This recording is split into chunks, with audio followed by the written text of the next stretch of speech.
Hello, everybody. Welcome, Blades.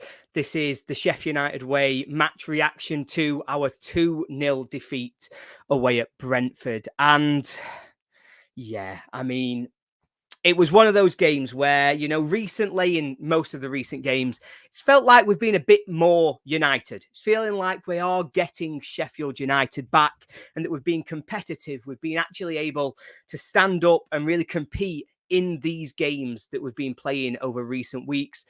But today, I don't know, it felt like there was something missing to me, and I'm coming away from it. I'm not as disappointed as I have been from many of our performances so far this season, but I just feel again deflated and a little bit waiting for the end of this season. This is a week where we had the announcement earlier this week. Hal did a fantastic video on our 2-point deduction, which is going to come in next season. And I think I wanted today to be a real reaction, to really see a galvanised Sheffield United coming out and sending a message to the fans that, that doesn't matter. We're back, we're doing better, and Wilder's really getting us up for it. And I don't know if that was the performance that I actually saw in front of me today. I thought up front we looked a bit toothless. I think we've really struggled to create chances. We've really struggled to break down a Brentford side who weren't in good form.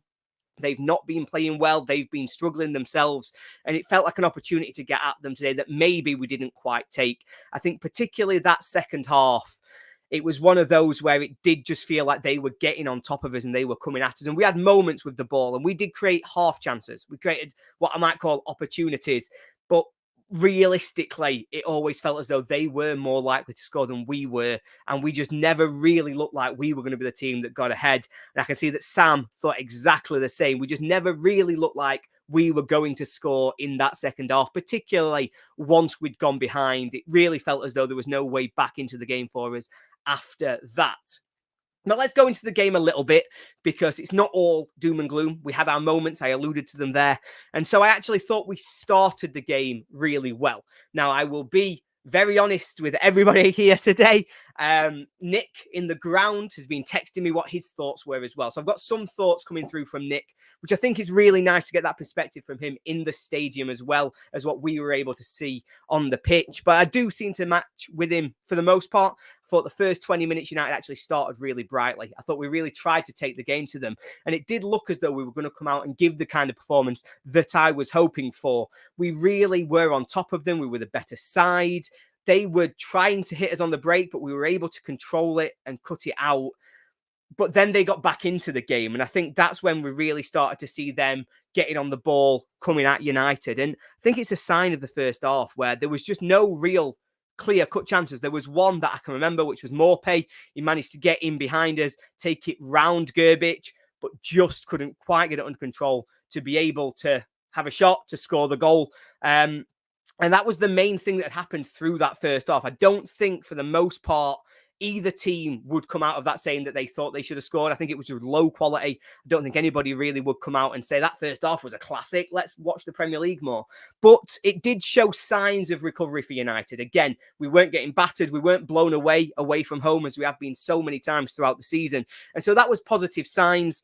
But then when we come out for the second half, it just really felt as though we'd struggled to get going. I think it's sort of 10 minutes into the second half when they have their first disallowed goal. Now, this was correctly disallowed. It had come from a free kick on our right-hand side. We've conceded so many goals from set pieces. It almost felt typical that this was going to be the way that we went 1-0 down. Whipped the cross in, and he just knocked it in, empty, unmarked, middle of the box.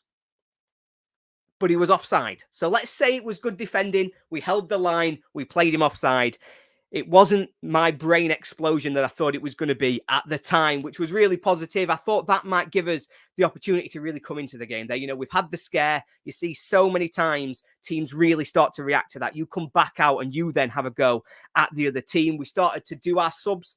First sub was Larouche off for McAtee. Now, I actually thought Larouche had been playing really well in this game so far. I actually thought he was getting on the ball, looked dangerous going forward. But he'd also got the speed and he got a little bit of the quality to be able to really limit what Mboma was doing down that right-hand side. The sub saw, obviously, McAtee come on. Osborne move out to left wing-back. McAtee through the centre. And it wasn't long after that we conceded the goal. And it does seem to be that this happens a lot at the moment, that we make our subs, and whatever sub it is that we're trying to make, we make them, and within 10 minutes, we concede a goal. It seems to happen week after week after week, and we are starting to get a little bit used to that. And I do think we need to really look at what the impact of these subs is being, albeit that I recognise they're not always being made for tactical or for quality reasons. They're being done to manage fitness. They're being done to manage our players, and that we'll come back to that, because that's the biggest thing we've got wrong with us at the moment. But let's talk about this goal. So United have got a decent opportunity themselves, to be honest. I thought, oh, we might actually be able to create something here. We've got the ball going forwards. There was McBurney, Harmer, Brereton, Diaz all running together sort of against their back line. McBurney tries to shift it, have a shot from just outside the box, which gets blocked. And then all of a sudden they're in on goal. And it really felt like such a quick turnaround. They had been trying to play on the break. They wanted to get their quick players sprinting in behind us, and they managed it for this goal perfectly. It was exactly what they wanted to do, what they'd been trying to do throughout this entire game. And they finally hit us with this one. And it's so unlucky the way it happens. It is so unlucky that Arblaster has to go through this moment, because he'll be feeling like rubbish today. And I don't think he deserves that, because I thought it was another good game from him. But the way it comes about, they win the ball high, as I say, from the deflection, boot it long to the player on the wing, who manages to knock it through to a player just in the centre of the park. Now he just sprints and sprints towards our box. There's nobody around him. Arblaster is sprinting as fast as he can to get back. He gets into our box, plays a really weak cutback that literally is going nowhere. There's no danger, apart from the fact that the way he pays it is right into the step of Ollie Arblaster. It's right onto the end of his foot, and it just deflects into the bottom corner. And I think it does a little bit sum up a lot of what's happening to United this season, because the luck isn't there with us. We've not been good enough. We've been rubbish on and off the field for the most part, but we also haven't had that much luck to go with us. And this one was really indicative of that, because I did think we were competitive in the game, albeit that we didn't look like scoring or creating, but we also didn't look like conceding until it's a real freak own goal. It's really unlucky. And I did feel sorry for Blaster. But after that, again, United are huffing and puffing. We're trying to get forward. We're really trying to take it forward. But we're not creating. We're putting balls in the box that they're heading clear. We're having half chances where we're trying to get shots off that are blocked, or we just can't quite get there. We're losing the ball. I know Brereton, Diaz and McBurney both often had the ball sort of against their last man, tried to take it round him, lost it, got tackled. We just couldn't create that moment. And then we get another let-off. We talked about it at the start.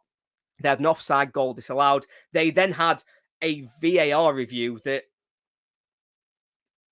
controversial. I'll call it controversial, because it's so they get the softest of free kicks. Don't get me wrong. It's probably not a foul. They probably shouldn't have had the free kick in the first place, but they just chip it to a player completely unmarked on the edge of the box. He's got all the time in the world to pick his spot, pick his moment. He volleys it into the ground, bobbles into the corner. And to be honest, it looked a good goal to me. I've seen all the replays. I've watched the clips, and it still looks like a pretty good goal to me. I'm not quite sure. I think McBurney has absolutely bought that foul. I understand where it's come from. Collins has blocked him. McBurney is charging out to try and get the ball. Collins is in his way. He has blocked him. McBurney's gone down to the ground, and it's probably moved McBurney out of the way to give him a better shot at goal. Makes it a little bit easier for him to be able to take that and put it in the corner. But if that happens against us, I'd be absolutely fuming, because I think they've just completely exploited a real deficiency in United's defending. We've just completely left a man with all the time and space in the world. We know the quality that Premier League teams have got. I don't know why we're not stopping them from just being able to get easy shots off in that kind of position. But we got away with it. We breathed a sigh of release, and you thought, you know what? Every time these have gone against us, we've been punished. We've been punished so many times for VAR reviews that have gone against us, where the other team have just gone, right, we're going to have you. We saw it at Fulham. We were 3-1 up. VAR goes against us. They just punished us because our heads went down and we completely lost it. So you think today, right, one's gone our way. We've got a little bit luckier. Can we do that? Can we bounce back? Can we go at them and make a difference? No, we can't. And, you know, I did think we responded okay to the disallowed goal. We went straight forward. We won a corner. We actually did all right with a really nice bit of play where we'd worked the ball well. We got it over to the left wing. Trusty had whipped a crossing that Bogle tried to get on the end of. It was blocked. And then Bogle got injured, had to go off. And I think that, again, another thing that just seems to happen to us week after week is injuries to players that we can't afford to lose. Jayden Bogle has been really key for United this season, because with Baldock's injuries, he's the only player we've had capable of playing that position, and he does it okay. I'm not saying he's been a standout, but he's done the job that we've asked of him most weeks. And losing him, another injury, another fitness problem. Nah, it's just not for us this season, I don't think. It's just not for us. And then United limp towards the finish line. We're huffing and puffing. But I can see Joseph puts it perfectly. He doesn't remember us having a shot. Again, I'm saying we created half chances, opportunities. We created moments where you thought maybe there'd be something, but I don't actually remember us having a shot. I don't remember their keeper really needing to make a save. I remember crosses into the box that were headed clear. I remember players trying to get around, trying to create the opportunity for a shot, but nobody ever got one off, even when there was half a chance there. I think the only moment I can remember is the chance for Archer, where Brereton Diaz does absolutely fantastic. We work the ball to him on the right-hand side. He must dribble through 2 or 3 players. He plays a really nice pass into Archer, and you think, right, Archer, you've got time and space here. You're not far out from goal. Are you going to shoot? Are you going to cross it? Are you going to find your option? You've got time to make this decision. And he just blasted it out for a throw-in. And that's the only time I can remember is really creating something that I'd call a chance, or at least creating something where you felt as though there was something there. We could create from that. We could score from that. We didn't. It went nowhere near. And I think it summed up our day that we just weren't in it today. It weren't really a game where we were competitive. And then they kill it. They just kill it in added time. As soon as the ball goes up 8 minutes, you think, right, we get hit every week in added time. But last week, we showed our fight. We got back against Chelsea. We were the team that came back to get the point. Can we do it again? There's 8 minutes added on. Of course we can't, because within 2 minutes, we're losing 2-0, and it's sort of game over. And it's another goal conceded in added time. And this is why I wanted to come back to the fitness and the concentration issue that so many of our players seem to have, because we can't play a full game. We can play 60, 70, 80 minutes sometimes. We can't play 100, 95, because as soon as it gets into added time, we've conceded so many goals. Is it 15, 12? Something like that. It's a ridiculous number. And this one today is just so simple. It's a throw-in taken. Trusty loses his man. He's reactive. He's not proactive, sticking with him. So their man gets the run on him, creates a little bit of space behind him, gets the flick through. And that allows Onyeka, I think it is, who's got, again, the run on. I think it's Anel, could be wrong. Would need to see the replay again. But he's then got the run for the easiest finish he's going to have. Finishes 2-0. The game's over. And I mean, there's not loads to say in terms of what's coming out of this game, other than it's another one ticked off. It's another game closer to us being in the Championship next season, because if anything, today does really make sure that the nail's in that coffin. I think it's 10 points from safety with 6 games remaining. We're 4 points off second bottom, which is Burnley, who I think got a point today. So we've really got, if we're not going to finish bottom, we've got work to do, and we've got some catching up to do. And we just don't look like doing it. We're not fit for this level. I'm praising us today. I came on here and said, you know what? We were actually competitive. We were a little bit better than we have been, because I'm so used to us losing so badly that a little bit of fight, a little bit of competing, we've got to look to that and say, maybe that's positive. Maybe that gives us something to work with next season, but it's not good enough. And it is relegation, and we're just not cut out. We're not fit to be playing at this level this season. And it hurts. And it really hurts. And it's really frustrating. But that's where we are. I do think, and I will come to one of our comments because he's done it as well, I think it might be worth half of a shout out to Mason Holgate. And I'm just looking for the person who did that in our chat. No? Oh, there we go. Paul Hurd. Apologies, Paul. I couldn't find you. Dare you say Holgate had a great game? I actually thought Holgate did pretty well today. I think he did do all right. I think there was one moment particular right at the end of the second half, I should say, where United had actually got forwards for the first time in the game, where we'd actually been able to keep them under some sustained pressure. And they played one forwards. They got him through on goal. He was one-on-one with Gerbic. He's sprinting down on goal. And Holgate tracked him every step of the way, managed to just about get in front of him, knock the ball away, win the free kick. And I think that actually summed up that he got some fight about him. He got some speed about him. And I do think that that's a sign that he's growing into his role at United, and that actually there might be something there. The rumours are that we will look to keep him for next season. I've heard suggestions that we might be trying to make sure that he's a permanent Sheffield United player. And if so, we need moments like that. We need games like today where he's not doing anything silly. He's not going for rash tackles. He's not making stupid mistakes. He's just committed and he's defending well. And that is something that he did today. And it is worth mentioning, because I've gone hard on a lot of players I don't like. I've been very clear about that. And I've gone in and said that who's not good enough, who's rubbish, who's letting us down every week. And it is worth making sure that when they do something that isn't just letting us down, we shout it out, because we need to find some form of positive. So let's come to some of your comments and hear your thoughts on what we thought about this game.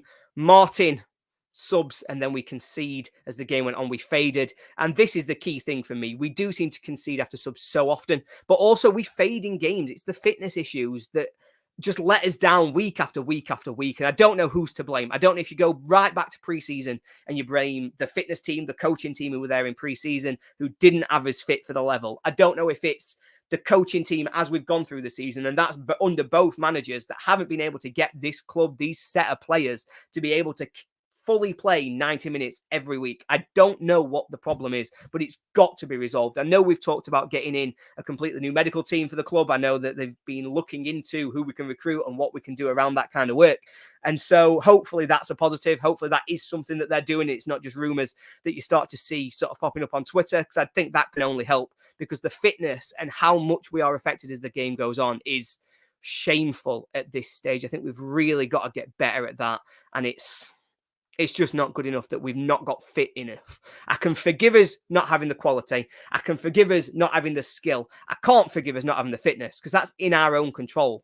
Every player, every professional footballer has got it in them to play 100 minutes of football. For some reason, we can't do that. And I think we've really got to work on that. That's key for next season.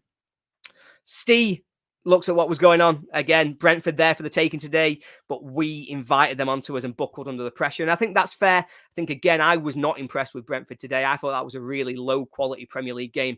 I don't think either team would really be able to stand here and say, oh, look, aren't we good enough for the level if you're looking at a game like that? Because I thought both teams were poor, and I think ultimately they were slightly better than us, but it's not exactly a high.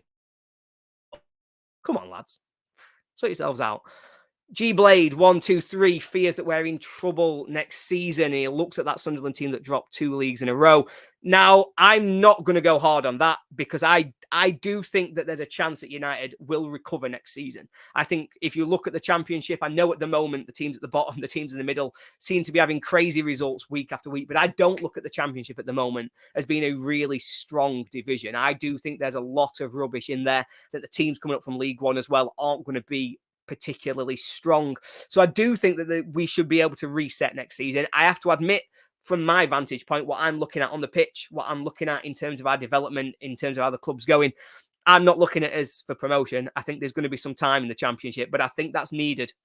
I think we've got to reset the club. I think, obviously, we've talked about the ownership, but we need the new owner to come in and be able to really grow the club. We don't know when or how or whatever any of that's going to be, but we need that desperately, because that'll allow us to really reset where we are and invest enough money to make us competitive on the pitch to go to the Premier League. And maybe that comes with time in the Championship. Maybe it gives us time to bleed these young players into being consistent performers at these levels. Our best players this season, the ones that have really stood out, Ollie Arblaster, Andre Brooks. I don't know why Andre Brooks isn't in or around or near the starting 11 at the moment, but those players have really stood out to us, and I think we need to give them time, give them minutes, and let them develop as Sheffield United players. So I'm not worried myself at this moment, anyway, I should say, about that double drop that has been referenced, but yeah, I don't think it's going to be an immediate recovery from this squad at the moment, because I just don't think we're there. I don't think we're at that level. I don't think we're ready to really do that as a club. And I don't think as fans we want to. I don't know about you guys, but I don't want to come up to Premier League and get hammered every week again.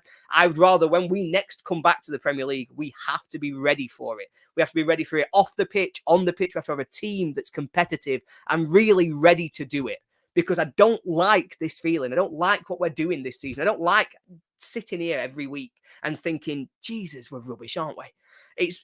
I don't like talking about rubbish games that we've lost. I don't like talking about good games that we've got hammered in. Let's just hope that the next time we come back to the Premier League, we're better than this, and that we do have that time we need to really develop this club on and off the pitch so that we are ready to be in the Premier League. I also agree, Alessandro.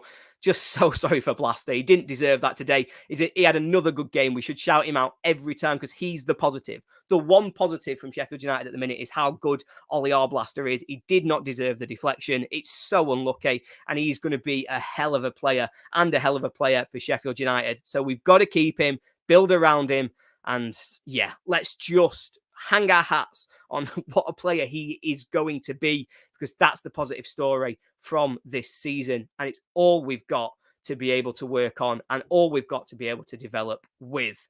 Again, we've had a few shout outs here for Larouci being probably the best player on the pitch for United until he went off. It was a sub that I wasn't sold on. I don't know why we made it. Another one here. Why have you taken off the players with pace? I can only assume it's fitness. Larouci's not played that much this season. He has struggled with injuries. I think we had to take him off to preserve his fitness so that maybe he can play next week. Maybe he can play in the next game. That's all I can think it's going to be because he was playing well today. And I do think that him going off again made an impact and we weren't particularly good without him. We conceded the goals after the subs again. And we'll leave it with this final comment. It's a thing that players have to go through and it's bad for the lad. I agree. This may be good for Ollie Arblaster. He looked gutted on the pitch when that went in. He really did.